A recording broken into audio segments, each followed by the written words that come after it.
नमस्कार, आपका हमारे न्यूज़ चैनल UK24 न्यूज़ में स्वागत है। शुक्रवार को सीएम धामी का पहला रुड़की दौरा, ऑक्सीजन प्लांट का करेंगे लोकार्पण। शुक्रवार को मुख्यमंत्री पुष्कर सिंह धामी रुड़की दौरे पर रहेंगे। इसे लेकर प्रशासन ने तैयारियां तेज कर दी है। इसी कड़ी में आज जिलाधिकारी और SSP हरिद्वार ने नेहरू स्टेडियम का निरीक्षण किया। उन्होंने तैयारियों का जायजा लिया।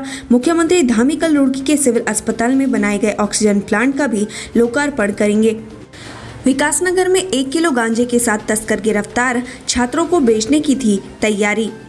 सेलाकुई पुलिस ने चेकिंग के दौरान 1 किलो 244 ग्राम गांजा के साथ एक तस्कर को गिरफ्तार किया है। पुलिस केंद्रीय मृदा संरक्षण संस्थान चक्राता रोड सेलाकुई में चेकिंग अभियान चला रही थी। इसी दौरान एक तस्कर गांजा के साथ गिरफ्तार हुआ। पुलिस के मुताबिक आरोपी बिहार से गांजा खरीदकर सेलाकुई में स्कूली छात्रों और मजदूरों को बेचता था। प्रेम प्रसंग के शक में पिट गया टेलर मास्टर, युवती के भाई ने चलाई 3 राउंड गोली। बहन से प्रेम प्रसंग के शक में भाई और उसके साथियों ने एक टेलर को पीट दिया। आरोप है कि पिटाई के दौरान आरोपियों ने 3 राउंड फायरिंग भी। पुलिस ने मामले में 5 युवकों के खिलाफ मुकदमा दर्ज कर लिया है। वहीं अब मारपीट का एक वीडियो वायरल हो रहा है, जिसमें एक युवक हाथ में तमंचा लिए दिखाई दे रहा है। अलकनंदा स्टोन क्रशर मामले की हाईकोर्ट में सुनवाई, सरकार और पॉल्यूशन कंट्रोल बोर्ड से मांगा जवाब। उत्तराखंड हाईकोर्ट ने श्रीनगर की कांडा रामपुर तहसील अलकनंदा स्टोन क्रशर के खिलाफ जनहित याचिका पर सुनवाई की। मामले को सुनने के बाद खंडपीठ ने अलकनंदा स्टोन क्रशर, राज्य पॉल्यूशन कंट्रोल बोर्ड, राज्य सरकार और जियोलॉजिकल माइनिंग को नोटिस जारी कर 3 सप्ताह में जवाब पेश करने के आदेश दिए हैं। साथ ही मामले की सुनवाई अब 3 हफ्ते बाद होगी।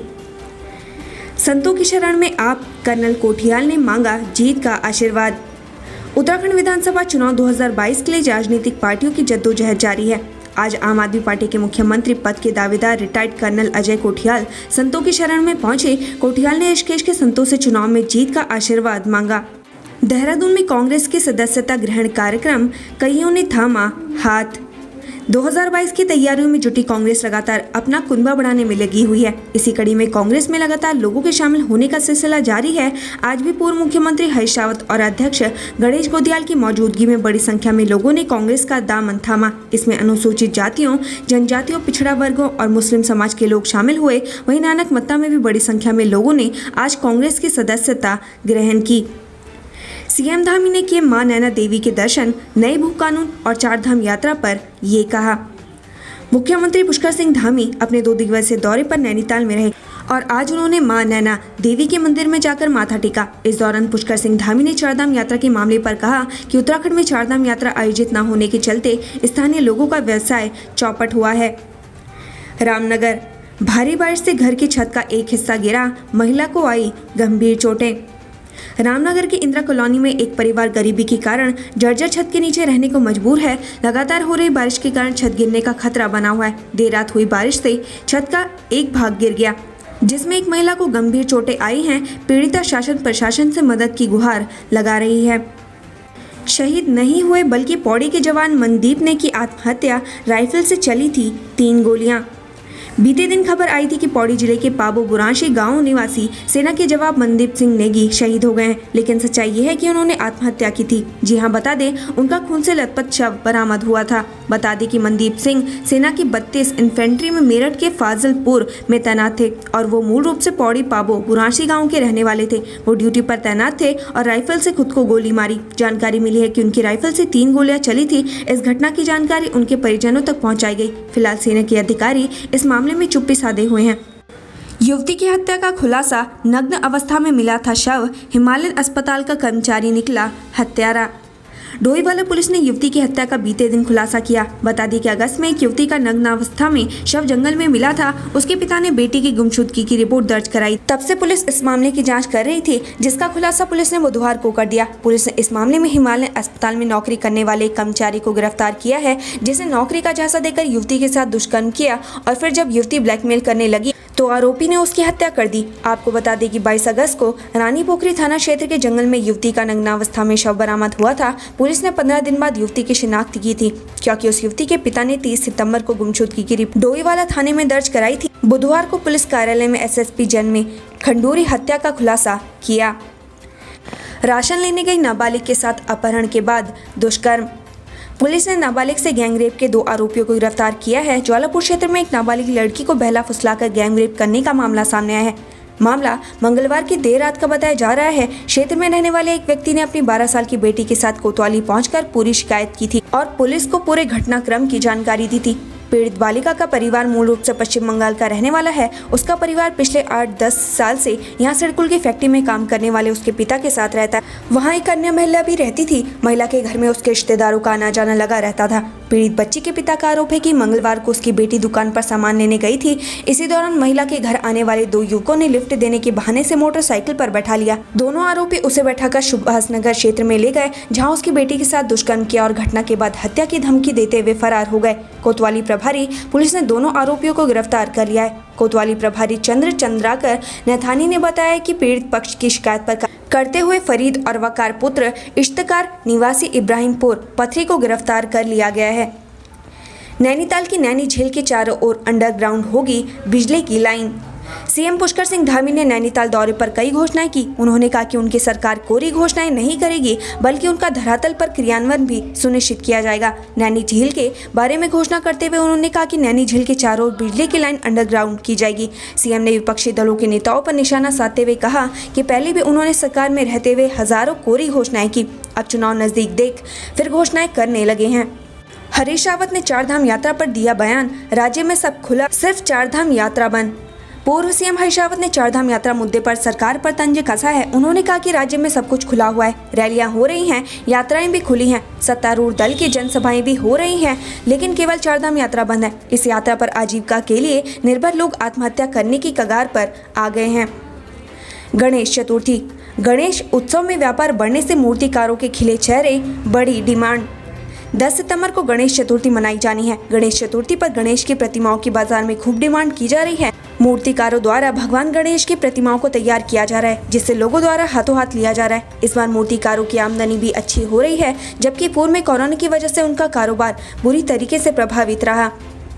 हाईटेक तकनीक से किया जा रहा ओवर स्पीड वाहनों का चालान, वसूला 56 लाख का जुर्माना। देहरादून में आधुनिक तकनीक की सहायता से ओवर स्पीड वाहनों के चालान किए जा रहे हैं। इसके तहत जनवरी से अक्टूबर तक 15,044 वाहनों के चालान किए गए हैं। इसमें से 2,799 वाहनों 56.18 लाख जुर्माना वसूला गया। गोदियाल बोले, कांग्रेस के किसी भी सीटिंग एमएलए का नहीं कटेगा टिकट, 38 प्रत्याशी तय। कांग्रेस प्रदेश अध्यक्ष गणेश गोदियाल का बड़ा बयान सामने आया है।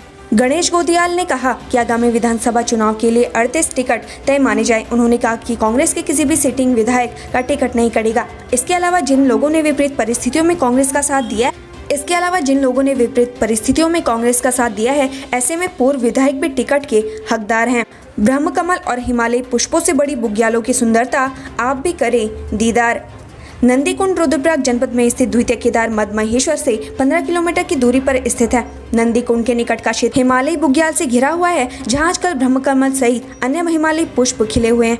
प्राकृतिक जलधाराओं और कुंड के निकट खिले इन फूलों की सुंदरता देखते ही बन रही है। बागेश्वर में महज चुनावी मुद्दा बनकर रह गई सीवरेज योजना, जिम्मेदार लापरवाह। बागेश्वर में सीवर लाइन चुनावी मुद्दा बनकर रह गया है। सभी दल चुनाव के मुद्दे तो भुनाते हैं, लेकिन जीतने के बाद भूल जाते हैं। ऐसे में सवाल उठ रहा है कि नगर वासियों को सीवर की सुविधा कब मिलेगी। उत्तरकाशी में लोकपाल ने चौपाल लगाकर सुनी ग्रामीणों की समस्याएं। उत्तरकाशी जनपद के डूंडा ब्लॉक के दूरस्थ गांव में लोकपाल ने चौपाल लगाकर ग्रामीणों की समस्याओं को सुना। वही संबंधित विभाग को समस्याओं का समाधान करने के निर्देश दिए। हल्द्वानी, फंदे से लटके मिली बीएससी की छात्रा, जून में हुई थी फौजी से शादी। हल्द्वानी से लगातार हत्या और आत्महत्या के मामले सामने आ रहे हैं। ताजा मामला एमबीपीजी कॉलेज से बीएससी कर रही छात्रा का है, जिसका शव फंदे से लटका मिला। जानकारी मिली है कि छात्रा की इस साल जून में ही सेना के जवान से शादी हुई थी। वर्तमान में वो अपने दोस्त के साथ भोटिया पड़ाव पुलिस चौकी क्षेत्र के जगदम्बा नगर में किराए के कमरे में रह रही थी। पुलिस को मौके से कोई सुसाइड नोट नहीं मिला है। पुलिस ने शव को कब्जे में लेकर पोस्टमार्टम के लिए भेज दिया है और मामले की जाँच की जा रही है। चमगादड़ ने चखा था खजूर, भारत में खतरनाक वायरस निपाह के 10 इतने घंटे में मरीज जा सकता है कोमा में। देश में एक तरफ जहां कोरोना का कहर एक बार फिर से बढ़ने लगा है, तो वहीं दूसरी ओर भारत में एक नई खतरनाक वायरस ने दस्तक दे दी है, जो कि कोरोना से भी खतरनाक है। स्वास्थ्य मंत्री वीना जॉर्ज ने बताया कि केरल में 251 लोगों में निपाह के लक्षण पाए गए हैं, जिसमें 129 स्वास्थ्यकर्मी भी शामिल हैं। सभी को आइसोलेशन में रखा गया है। बता दें कि इन 251 लोगों में 54 अत्यंत जोखिम वाली कैटेगरी में हैं। वहीं इन लोगों में 30 लोग स्वास्थ्यकर्मी हैं। वहीं कुछ लोग मृतक बच्चे के रिश्तेदार हैं। निपाह वायरस बेहद खतरनाक वायरस। WHO के अनुसार निपाह वायरस बेहद खतरनाक वायरस है। यह जानवरों और इंसानों में गंभीर बीमारी को जन्म देता है। साथ ही चौंकाने वाली बात यह है कि हाल में ही वायरस के एक इंसान से दूसरे इंसान में ट्रांसफर होने की पुष्टि भी की गई है। ऐसे में केरल पर कोरोना के खतरे के बीच निपाह वायरस का भी खतरा मंडरा रहा है। इन जानवरों से फैल सकता है वायरस। निपाह वायरस एक जेनेटिक संक्रमण यानी कि ऐसा संक्रामक है जो प्रजातियों के बीच जानवरों से इंसानों में या इंसानों से जानवरों में होती है। बता दें कि साल 1999 में इस वायरस को अलग कर इसकी पहचान की गई थी। माना जाता है कि निपाह वायरस कुत्ते, सुअर, बकरी, भेड़ इत्यादि जानवरों से फैल सकता है। बता दें कि निपाह वायरस का फिलहाल कोई इलाज नहीं है, वहीं इसकी कोई एंटीवायरल दवा भी नहीं बनी है। सबसे पहले निपाह वायरस ने सुअर को प्रभावित, इसके बाद साल 2004 के अंदर बांग्लादेश में खजूर के सेवन से हुआ था, क्योंकि यह खजूर चमगादड़ से दूषित किए गए थे। डॉक्टरों का कहना है कि अभी तक इस गंभीर वायरस से जुड़ी ना तो कोई थेरेपी है और ना ही वैक्सीन। ऐसे में इस वायरस से बचे रहना एकमात्र विकल्प है। उत्तराखंड से संबंधित ऐसी खबरें पाने के लिए हमारे चैनल को लाइक व सब्सक्राइब जरूर करें। धन्यवाद।